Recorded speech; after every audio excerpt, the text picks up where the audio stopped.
Hello everyone, welcome back to Bhanubhuvi blogs. ಯಾರೆಲ್ಲ subscribe ಮಾಡಿದೆ ವಿಡಿಯೋನ ನೋಡ್ತಾ ಇದ್ದೀರಿ, ಸಬ್ಸ್ಕ್ರೈಬ್ ಮಾಡಿ, ಹಾಗೆ ಪಕ್ಕದಲ್ಲಿರೋ ಬೆಲ್ ಐಕಾನ್ ಕೂಡ ಪ್ರೆಸ್ ಮಾಡಿ. ಈ ವಿಡಿಯೋದಲ್ಲಿ ಕೊಬ್ಬರಿ ಮಿಠಾಯಿನ ಹೇಗೆ ಮಾಡೋದು ಅಂತ ತಿಳ್ಕೊಳ್ಳೋಣ ಬನ್ನಿ. ನಾನಿಲ್ಲಿ ಒಂದು 5-6 ಕೊಬ್ಬರಿನ ತುರ್ಕೊಂಡಿದ್ದೀನಿ. ಅರ್ಧ ಬೌಲ್ಗೂ ಜಾಸ್ತಿ ಕೊಬ್ಬರಿ ಇದೆ. ನಾನಿವಾಗ ಇದನ್ನು ಇಲ್ಲಿ ತುಪ್ಪ ಹಾಕಿಟ್ಕೊಂಡಿದ್ದೀನಿ, ಅದು ಕರಗ್ತಾ ಇದೆ. ಸೊ ಇದಕ್ಕೆ ಕೊಬ್ಬರಿ ತುರಿನ ಆ್ಯಡ್ ಮಾಡ್ಕೊತಾ ಇದ್ದೀನಿ.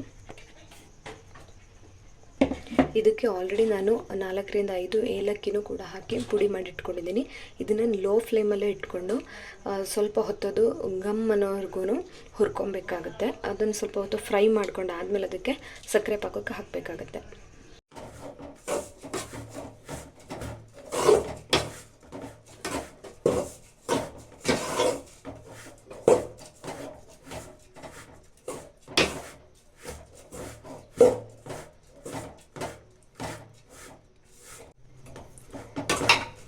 ಯಾವುದೇ ಕಾರಣಕ್ಕೂ ಬೇಗ ಆಗಬೇಕು ಅಂತ ಹೇಳಿ ಫ್ಲೇಮನ್ನು ಜಾಸ್ತಿ ಇಟ್ಕೊಂಡು ಇದನ್ನು ಹೊರಿಯೋಕೆ ಹೋಗ್ಬಿಡಿ, ಯಾಕೆಂದರೆ ತಳ ಹಿಡಿದ್ಬಿಡುತ್ತೆ, ಜೊತೆಗೆ ಕೊಬ್ಬರಿ ಬೇಗ ಕುದೋಗ್ಬಿಡುತ್ತೆ.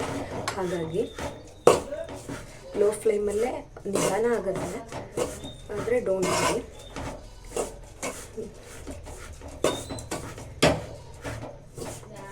ಎಷ್ಟು ನಿಧಾನ ಆಗುತ್ತೋ ಅಷ್ಟು ಚೆನ್ನಾಗಿರುತ್ತೆ.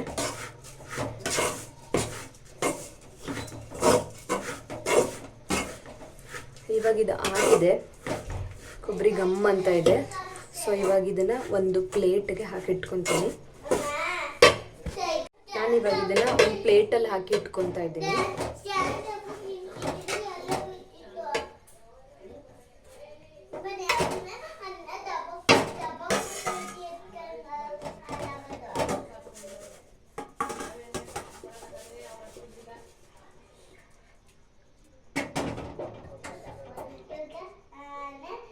ನಾನಿಲ್ಲಿ ಸಕ್ಕರೆನ ಅರ್ಧ ಬೌಲ್ಗೂ ಕಡಿಮೆ ತೊಗೊಂಡಿದ್ದೀನಿ. ನೀವು ಶುಗರ್ ಕಡಿಮೆ ಬೇಕು ಅಂತ ಹೇಳಿದ್ರೆ ಇನ್ನೂ ಕಡಿಮೆ ತೊಗೊಳ್ಬೋದು. ನೆಕ್ಸ್ಟು ಇದಕ್ಕೆ ಸಕ್ಕರೆ ಪಾಕನ ರೆಡಿ ಮಾಡ್ಕೊಬೇಕಾಗುತ್ತೆ. ನಾನಿಲ್ಲಿ ಅರ್ಧ ಬೌಲ್ಗೂ ಕಡಿಮೆ ಸಕ್ಕರೆ ಹಾಕ್ಕೊತಿದ್ದೀನಿ. ನಿಮಗೆ ಇನ್ನೂ ಶುಗರ್ ಕಡಿಮೆ ಬೇಕನ್ಸಿದ್ರೆ, ಸ್ವೀಟ್ ಕಡಿಮೆ ಬೇಕು ಅಂತ ಹೇಳಿಸಿದ್ರೆ ಕಡಿಮೆ ಹಾಕ್ಕೊಂಡ್ರೆ ಬೆಟರು. ಯಾಕೆಂದರೆ ನಾನು ಮಾಡಿದ್ದು ಸ್ವಲ್ಪ ಸ್ವೀಟ್ ಜಾಸ್ತಿನೇ ಇತ್ತು. ಹಾಗೆ ಇದಕ್ಕೆ ಒಂದು 1/4 ಬೌಲ್ಗೂ ಕಡಿಮೆ ನೀರು ಹಾಕ್ಕೊತಾ ಇದ್ದೀನಿ. ನೀರು ಹಾಕಿದ್ಮೇಲೆ ಅದನ್ನು ಕುದಿಯೋಕೆ ಬಿಡಬೇಕಾಗುತ್ತೆ. ಹಾಗೆ ಇದು ಒಂದೇಳೆ ಪಾಕ ಬರೋ ಅವಶ್ಯಕತೆ ಏನಿರಲ್ಲ. ನಾವು ಇದನ್ನು ಹೀಗೆ ಸಕ್ಕರೆ ಪಾಕನ ತೆಗೆದು ಬೇಕಿದ್ರೆ ಮಾಡ್ಕೊಬೋದು, ಅಥವಾ ಸಕ್ಕರೆನ ಅಂದರೆ ಕೊಬ್ಬರಿ ತುರಿಯೋಂಥ ಟೈಮಲ್ಲೇ ಸಕ್ಕರೆನ ಅದಕ್ಕೆ ಆ್ಯಡ್ ಮಾಡಿ ಸಕ್ಕರೆ ಕರಗ್ತಾ ಅದು ಗಟ್ಟಿಯಾಗುತ್ತೆ. ಸೊ ಅಲ್ಲಿವರೆಗೂ ನಾವು ಮಾಡ್ಕೊಬೋದು. ಸೊ 2 ವಿಧಾನದಲ್ಲಿ ನಾವು ಮಾಡ್ಕೊಬೋದು. ನಾನು ಈ ಥರ ಒಂದು ಸಲ ಟ್ರೈ ಮಾಡೋಣ ಅಂತ ಹೇಳಿ ಟ್ರೈ ಮಾಡಿದ್ದೀನಿ. ನನಗೆ ಇದು ಸ್ವಲ್ಪ ಗಟ್ಟಿ ಬರಲಿಲ್ಲ, ಲಾಸ್ಟಲ್ಲಿ ಸ್ವಲ್ಪ ತೆಳುವಾಗಿತ್ತು. ಅದಕ್ಕೋಸ್ಕರ ಮತ್ತೆ ನಾನು ಕೊಬ್ಬರಿನ ಆ್ಯಡ್ ಮಾಡ್ಕೊಂಡಿದ್ದೆ. ಅದಕ್ಕೋಸ್ಕರ ಹೇಳ್ತಿದ್ದೀನಿ, ನೀವು ನೀರು ಮತ್ತು ಶುಗರ್ನ ಸ್ವಲ್ಪ ಕಡಿಮೆನೇ ಹಾಕ್ಕೊಳ್ಳಿ. ಇವಾಗ ನಾನು ಕುದೀತಾ ಇರುವಂತಹ ಪಾಕಕ್ಕೆ ಕೊಬ್ಬರಿನ ಹಾಕ್ಕೊತಾ ಇದ್ದೀನಿ. ಈ ಕೊಬ್ಬರಿಗೆ ಆಲ್ರೆಡಿ ನಾನು 5-6 ಏಲಕ್ಕಿನ ಪುಡಿ ಮಾಡೋವಂಥ ಟೈಮಲ್ಲಿ ಆ್ಯಡ್ ಮಾಡ್ಕೊಂಡು ಪುಡಿ ಮಾಡ್ಕೊಂಡಿದ್ದೀನಿ. ಸೊ ಹೀಗೆ ನಾನು ಕೊಬ್ಬರಿ ಮಿಠಾಯಿನ ರೆಡಿ ಮಾಡ್ಕೊತಾ ಇದ್ದೀನಿ. ಇದಾದಮೇಲೆ ತುಂಬ ಚೆನ್ನಾಗಿ ಮಿಕ್ಸ್ ಮಾಡ್ಕೊಬೇಕಾಗುತ್ತೆ. ಇದು ಗಂಟಂತೇನು ಆಗಲ್ಲ. ಈವಾಗಲೂ ಅಷ್ಟೇ ನಾವು ಲೋ ಫ್ಲೇಮಲ್ಲೇ ಇಟ್ಕೊಂಡು ಮಾಡ್ಕೊಬೇಕು. ಇದೆಲ್ಲ ಆದಮೇಲೆ ಒಂದು ಪ್ಲೇಟಿಗೆ ತುಪ್ಪನ ಹಚ್ಚಿ ಅದನ್ನು ಸರ್ವ್ ಮಾಡ್ಕೊಬೇಕಾಗುತ್ತೆ.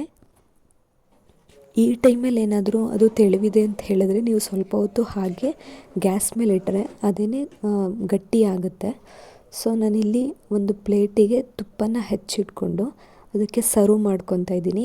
2 ಪ್ಲೇಟಿಗೆ ಆಗೋಷ್ಟು ಜಾಸ್ತಿ ಇತ್ತು. ಸೊ ಹಾಗಾಗಿ ನಾನು 2 ಪ್ಲೇಟ್ಗಳಿಗೆ ಹಾಕ್ಕೊಂಡಿದ್ದೀನಿ. ನಿಮಗೆ ಅನ್ನಿಸ್ತಿರ್ಬೋದು ಇಷ್ಟೊಂದು ಕೊಬ್ಬರಿ ಮಿಠಾಯಿನ ಮಾಡಿದ್ದಾರೆ ಇವರು ಅಂತ. ನಮ್ಮ ಮನೆಯವ್ರು ಯಾವಾಗಲೂ ಹೇಳ್ತಿರ್ತಾರೆ, ಏನನ್ನೇ ಮಾಡಿದ್ರು ಸ್ವಲ್ಪ ಜಾಸ್ತಿನೇ ಮಾಡಿಬಿಡು ಅಂತ.